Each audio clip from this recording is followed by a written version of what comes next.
Louvado seja o nosso Senhor Jesus Cristo, para sempre seja louvado. Bem-vindo, irmão, bem-vinda, irmã, à Lectio Divina, a leitura orante da Palavra de Deus, o nosso momento de oração pessoal. Precisamos reservar, todos nós, eu, você, todos os cristãos, precisamos reservar alguns minutinhos na nossa rotina, sempre tão corrida, sempre tão tumultuada, reservar uns minutinhos para estar a sós com Deus. E uma maneira, vamos dizer assim, plena de estarmos a sós com Deus é através da sua palavra, na liturgia, no evangelho de cada dia. É o que nós fazemos aqui no programa Lectio Divina, no canal da RCC BH. Mais uma vez, obrigado pela sua presença, seja muito bem-vindo, nos ajude a evangelizar compartilhando esse vídeo com outras pessoas para que mais pessoas possam rezar e mais pessoas possam ter essa experiência com Deus tão forte, tão poderoso e tão presente no meio de nós. Hoje, dia 9 de agosto, estamos na segunda-feira da 19ª semana do Tempo Comum. O evangelho de hoje é o evangelho segundo São Mateus, capítulo 17, versículos 22 a 27. Continuamos aí refletindo no evangelho segundo São Mateus, hoje já no capítulo 17, versículos 22 a 27.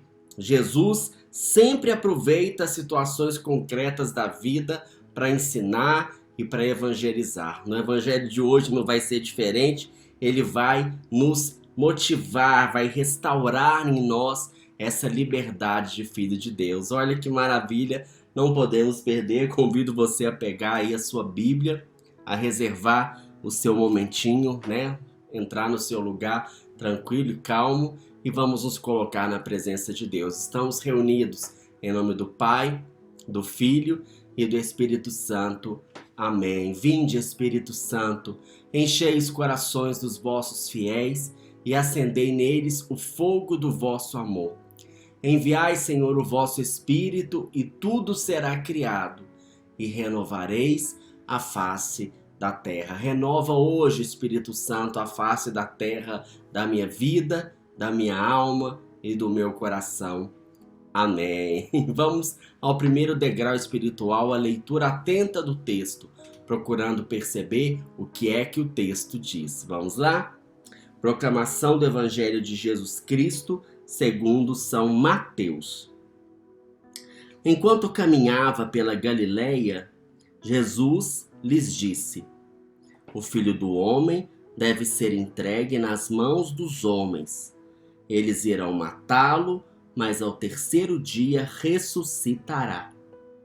E eles ficaram profundamente aflitos. Eles eram os discípulos, né?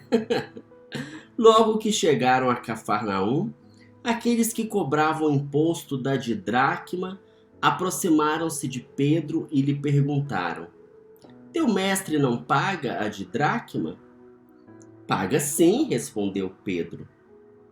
Mas quando chegaram a casa, Jesus preveniu-o, dizendo: Que te parece, Simão? Os reis da terra, de quem recebem os tributos ou os impostos? De seus filhos ou dos estrangeiros? Pedro respondeu: Dos estrangeiros. Jesus replicou: Os filhos então estão isentos. Mas não convém escandalizá-los. Vai ao mar, lança o anzol, e o primeiro peixe que pegares abrirás a boca e encontrarás um estáter. Toma-o e dá-o por mim e por ti. Palavra da salvação, glória a vós, Senhor. Maravilha, né? Vamos usar a nossa imaginação, então, para podermos entrar na cena. Os personagens principais aí, com certeza, Jesus e Pedro, lá na cidade de Cafarnaum, que era, na verdade, a cidade de Pedro, a cidade onde Pedro morava, e acabou sendo também a cidade de Jesus, de tanto que Jesus ficava lá naquela cidade, de tanto que Jesus ficava lá na casa de Pedro, como sendo aquele ponto assim, que ele ia e voltava, então ele estava lá na sua cidade. Na verdade, a primeira parte fala do anúncio da paixão de Jesus, que Jesus, livre por amor, vai entregar a sua vida para que o mundo seja salvo. E logo na segunda parte, vem falar um outro tipo de cruz, de crucificação, vamos dizer assim, de incômodo, né? O que acontece? Os cobradores de impostos do templo provavelmente conhecia Pedro, vai imaginando você aí, eles eram da mesma cidade, e eles chegam até Pedro perguntando se Jesus paga ou não paga o imposto do templo. Esse imposto do templo é um imposto para as despesas do templo, implantado desde lá da época de Moisés. Ele era cobrado em duas moedas, em 2 dracmas, que aqui o texto chama de dracma. 2 dracmas. E aí Pedro talvez fica com vergonha, não sei, e fala assim, claro que ele paga, né? Sim, paga.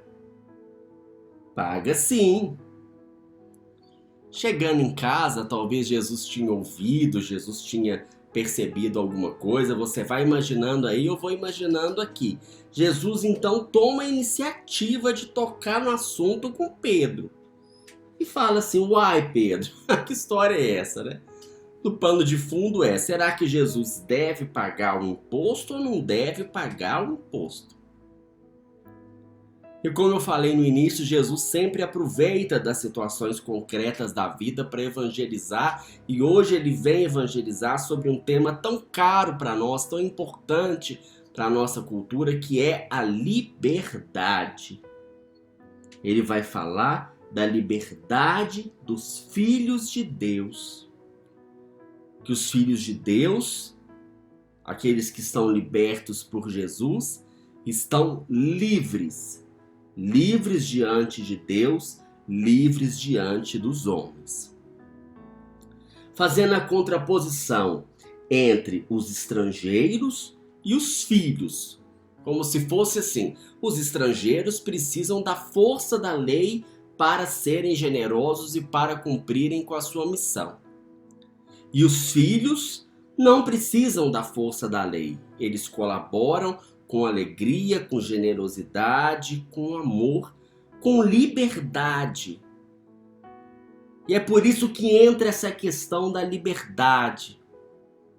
Claro, Jesus, para não escandalizar, usa a sua liberdade para pagar o imposto. O filho é livre, não precisaria, mas Jesus livremente quer pagar o imposto. Imagina, o Filho de Deus decidindo pagar o imposto do templo. Mas imagina também a polêmica que Jesus ia causar se ele não fosse pagar. Jesus não fugia de polêmica. Mas será que era necessária essa picuinha diante daquilo que seria de acordo com a lei de Moisés realmente uma obrigação? Enfim, Jesus não quis fazer o povo tropeçar, não quis causar um escândalo. Por um detalhe, ele faz uma renúncia de algo que ele não precisaria fazer, perdendo para poder ganhar. Porque a verdadeira liberdade, meus irmãos e minhas irmãs, é a liberdade para amar. Como filhos de Deus, somos livres para amar. O amor é o melhor fruto da liberdade. E a verdadeira liberdade é quando ela é usada para edificar o outro, e não para escandalizar, e não para derrubar. Porque liberdade cristã não é nem a observância cega da lei e nem a transgressão da lei. A liberdade cristã é o amor, porque a plena realização do homem e o perfeito cumprimento da lei é o amor. O Filho de Deus é livre para amar. Olha que maravilha. E nessa prova de amor, olha que coisa, Jesus ainda faz um milagre.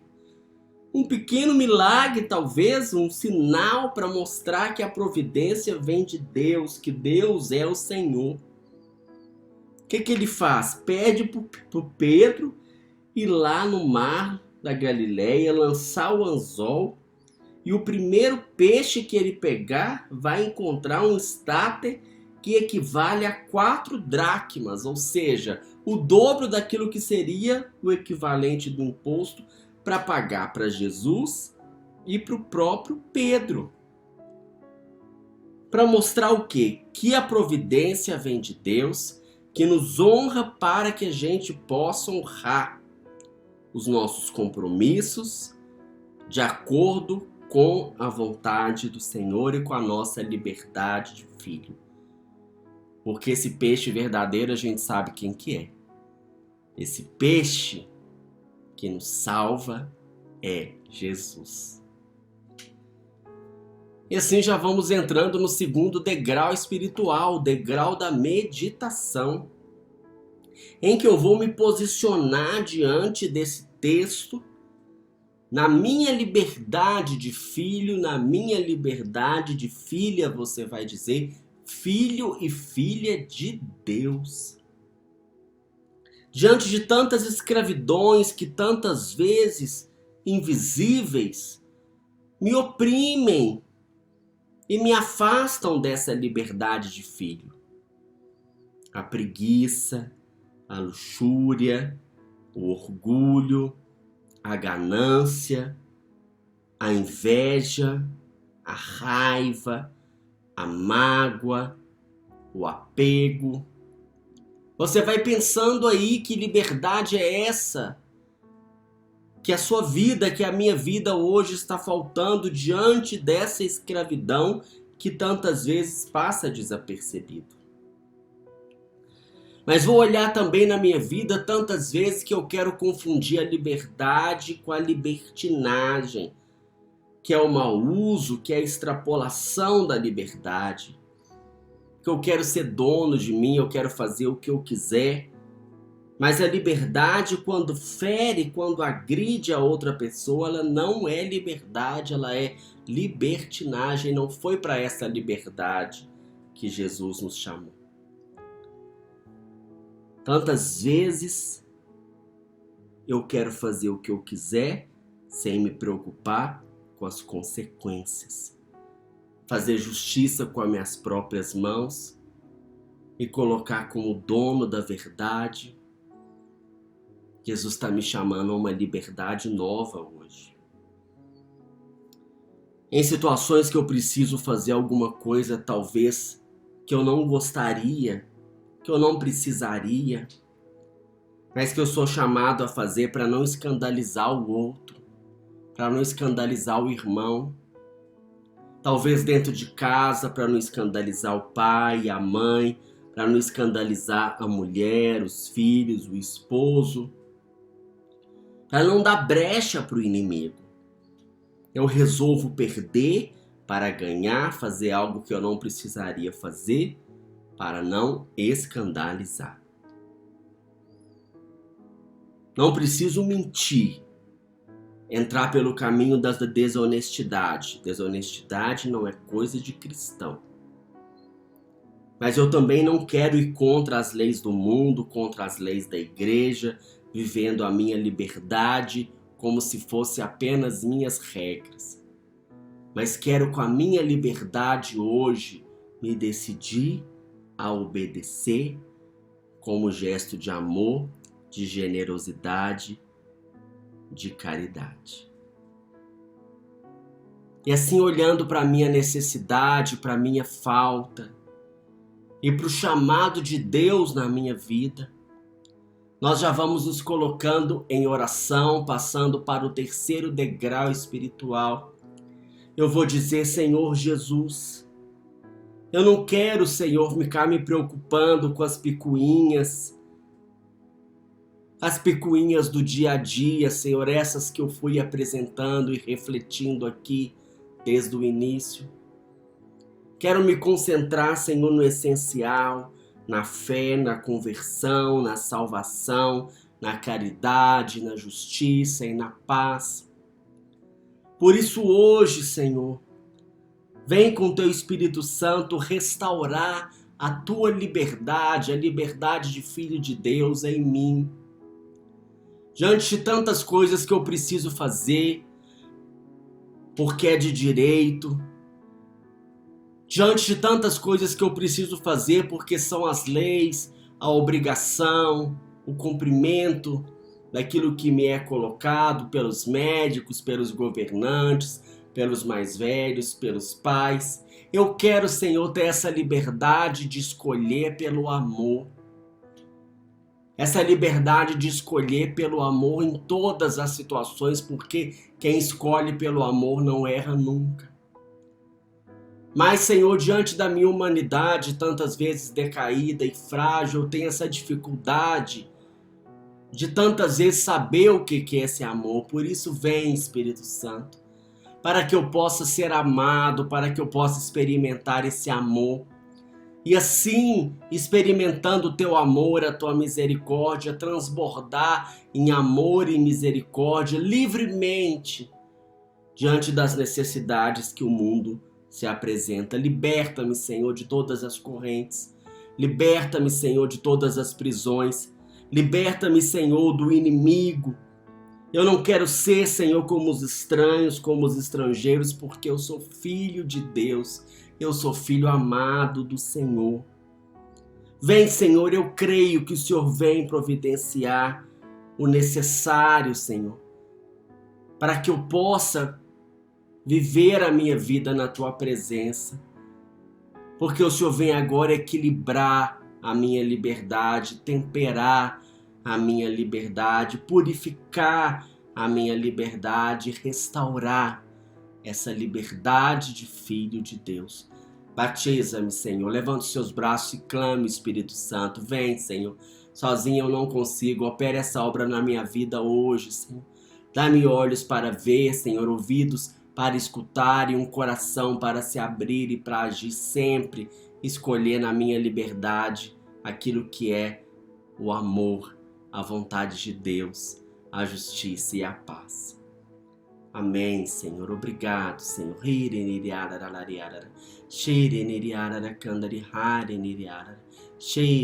Obrigado, Senhor. Obrigado, Senhor.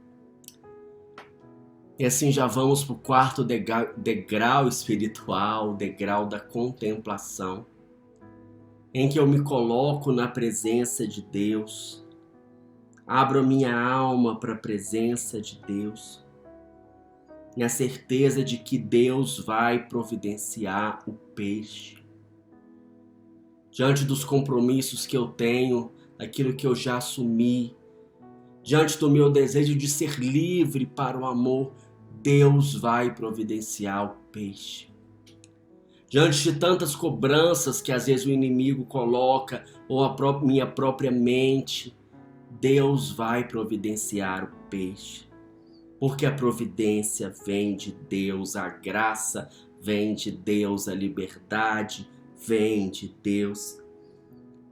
O pequeno milagre vai acontecer na minha vida.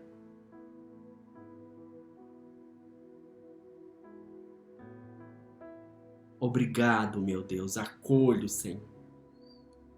Acolho a sua graça. Acolho esse milagre no meu coração. Que o Senhor nos abençoe e nos guarde. Que o Senhor nos mostre a sua face e nos conceda a sua graça. Que o Senhor volva o seu rosto para nós e nos dê a paz.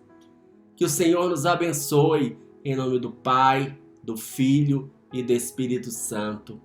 Amém. A Lexia Divina volta amanhã, se Deus quiser.